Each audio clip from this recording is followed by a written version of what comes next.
हलेसी तुवाचुङ नगरपालिकाको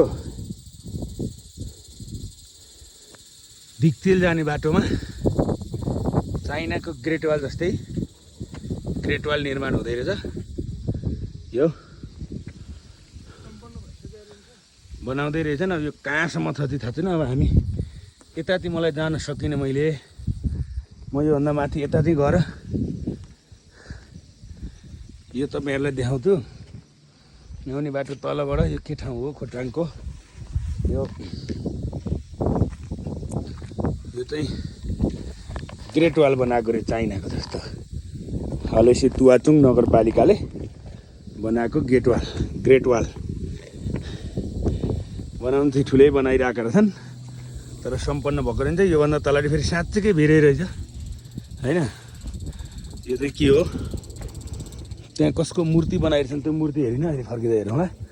यहाँ केही चित्रकलाहरू लेख्नलाई यस्तो ठाउँ राखेको रहेछ। अनि चारिपट्टि हो यतातिर अनि बनाउँदै लगेका छन्। त्यहाँ एउटा पर्खाल रहेछ ऊ भनेर के को पर्खाल हो पहिलाको केही पुरातात्विक होला। अनि यहाँबाट जाँदै गर्दा चाहिँ अब कहाँ पुगिन्छ चाहिँ थाहा छैन। फर्स्ट टाइम आइएको हो। ढुङ्गा छापेर अहिले बनाउँदै रहेछन्। पहिला चाहिँ केही रहन्छ अहिले संरचनाहरू तयार हुँदै रहेछ यहाँ।